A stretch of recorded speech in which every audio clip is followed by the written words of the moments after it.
important parts. Wahoo! Okay. Hey, and welcome to Valley Sounds. This is your girl JQ, and you are listening to Valley Sounds on WLRH 89.3 Huntsville. I am super excited to have in the studio with me a seasoned, awesome, magnificent musician, producer, music industry expert, Mr. George West Sr. So let's just jump right on in, George. Go ahead and introduce yourself. Tell us what you do and where you're from. Okay, I am George E. West Sr., right here from Huntsville, Alabama, and I am the CEO of the Musicians Workshop right here in Huntsville. Oh, nice, And nice. right here with 89.3 WLRH with my girl JQ. All right, so we're getting ready to do it here. Yeah, we're going to do it. So my first question, let's just jump right on in, George. It's like, you know, producers, songwriters, artists, what do you see yourself and how do you see yourself? What is one of your primary inspirations for what you do? Well, my inspiration is really from playing guitar. I'm a jazz guitarist Uh-huh. by nature. But I play several other instruments, bass guitar, keyboard, and drums.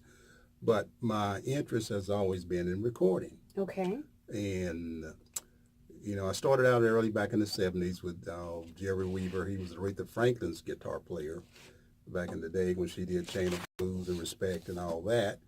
So I was so intrigued by the studio. I had always wanted to have my own studio. So I spent 25 years out at Chrysler in the engineering department. And when I retired from that, I said, the next thing I'm going to do is open me a recording studio.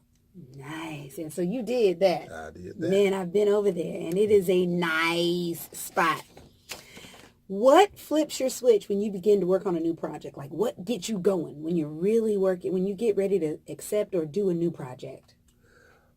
The very first thing I look at that really gets me charged up is the artists themselves. Okay.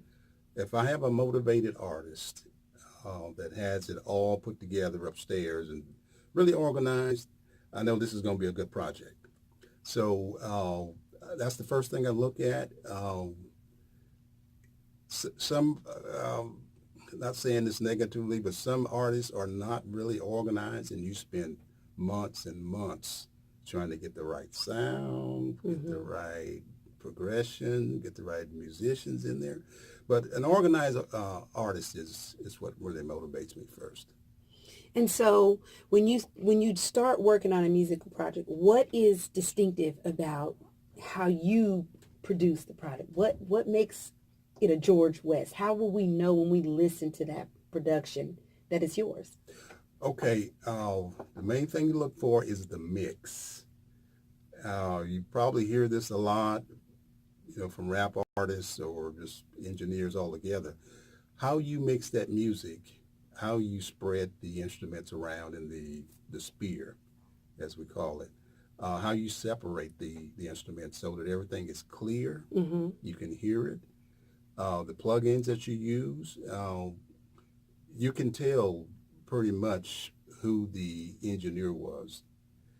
See, I do mixing and also mastering. So after a mastered project, you can tell, a good example of where the guy used too much compression, too much reverb, but that's his forte. So you can say, this is blah, blah, blah. I know he uses a lot of reverb. He can squash these drums down to a pancake. So that's what you look for. And I try to not do too much unnatural stuff to the music because, nowadays, I'll give you a good example. Back in the old days, compression was a thing. Everybody wanted their music squashed and pushed all the way up to 0 dB. Okay. Before it started distorting. Mm-hmm.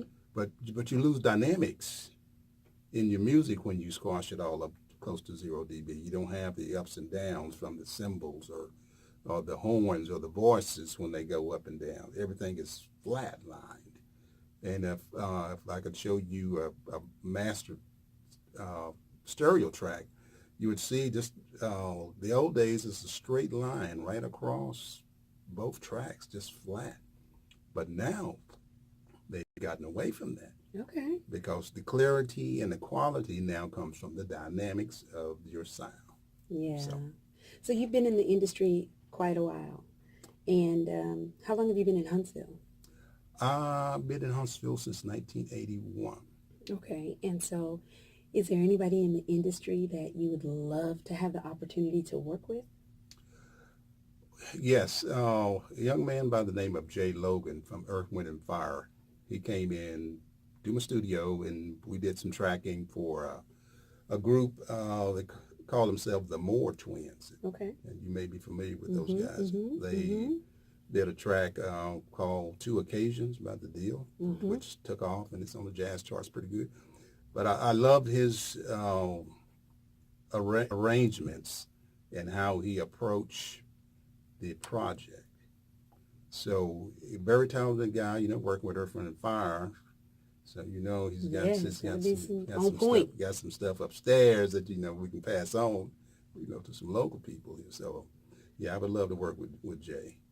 What would be your advice for someone who's getting into the industry, or even for someone who's been in the industry for a while but wants to go to the next level for, staying fresh, keeping their appreciation for the music, and most of all, keeping current, because a lot of times we lose that that currentness or how to stay on top. What would be a good advice for you for someone who's trying to get there? Well, the first thing I would tell a new artist is look at how the music world has changed so that their expectations are not too high Okay. because there's a big letdown. You spend $2,000 or $3,000 producing a project and then you don't get that return back. The second thing is after you do your project, you need to get a good publisher. You need to get a good publisher because I know hundreds of people come through my studio, do the demo, and that's all the far they can go with it because they don't get it published. There used to be some online websites that you could go to and put your music out there and get a good return on it. But everything is gone to streaming now. It's either Right. digital download or streaming, and you used to be able to get like $10, $15 for a CD. Those days are gone. Right. So that's the first thing I tell them, your expectations. Make sure you understand what the market is doing because there's going to be some letdowns if you expecting to get that big $1 million chunk, right off the bat with your first CD. Pretty good chance that you have something really, really important. Just a knockout CD or song. You're going to have some work to do before you get there to that next level. But the publisher is really the guy that's going to get you there. Okay. Okay. And so what is one of your favorite songs, and what's the craziest performance you've ever done? Well, the craziest performance I've ever done, let me get that first, was with Joe Tex. Okay. And when I was stationed in Texas in the military. And his guitar player got caught in a delay at the airport.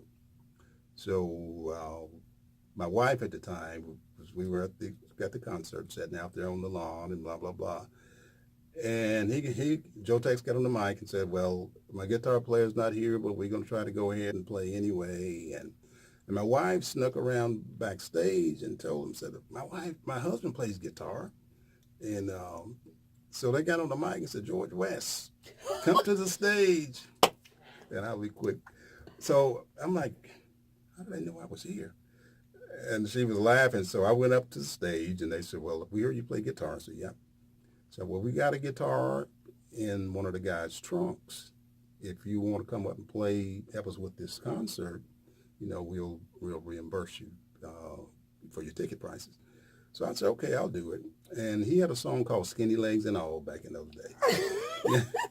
So they went and got the guitar, and when they brought the guitar, I looked at it and I said, no, I can't play that guitar. That was one of the, I guess, the cheapest guitar you could probably buy from the store.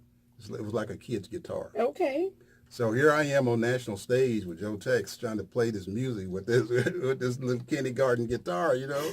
And there's a part of the song that he says, you know, he flips over to the guitar and he goes, da-down, da-down, da-down, da-down, da-down, da-down, and Skinny Legs and All. Yeah. So when he got to me and he turned around and gave me the sign, hit that lick, all they heard was ta-da, pa-pop, pa-pop, pa-pop, the crack, the crack, the crack, the crack. And so everybody's like, boo, boo, boo, get him off the stage. So, but anyway, I got it fixed so it sounded, you know, decent. After we got it tuned up. But that was the craziest thing I've ever done. Now, my favorite song that I've ever written and played is Cosmic Funk. Cosmic, you sent me that one, right? Yes, Yes, I love that, George. Yes. That's the track I did for Shelley Williams, and you know, we co-produced that, so that is a killer track. I love it. Man, Cosmic Funk, you guys, listen.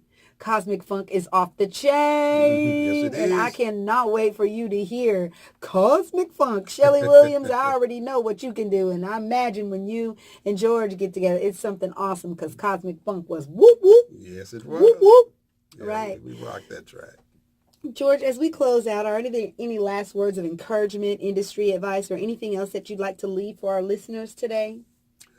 Yes, stay true to yourself. Don't try to do something out of your lane, as we put it. Stay in your lane. As far as if you are a jazz musician, concentrate on jazz. Don't try to do rock or hip hop or R&B or blues or whatever, because you're going to trip yourself up. So stay true to your art and keep up with what's going on in the music world, because it's a different world now than it was 10 years ago. And like I said, there's a lot of disappointment out there now, and I think the FCC is really getting ready to start to step in on some of this copyright infringement, because there is so much music out there that guys are recording, artists are recording, and they don't get paid for it. Right. So that's the biggest thing right there. If you record your music, make sure that you get into a venue, maybe like BMI or ASCAP or CSAC, that you're going to get paid for putting your music out there. Otherwise, you're just doing it just for fun. So that is the only caution, and I guess the main thing is do what you like. If you're not having fun, then you need to leave it alone. So that's the last word I got. Oh, George, thank you so much for joining us in the studio. I appreciate you coming in and sharing your wisdom and your music with Yes. me. It's been great having you here.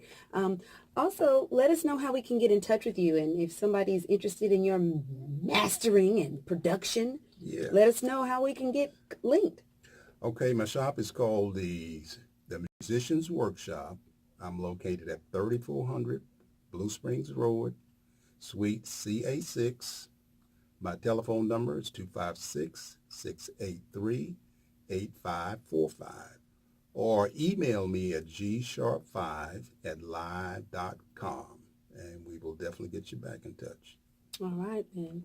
This is a wrap. You are listening to Valley Sounds on WLRH. This is your girl, JQ, and thanks so much for listening. Toodles. Stay true. Stay true, baby. Stay true.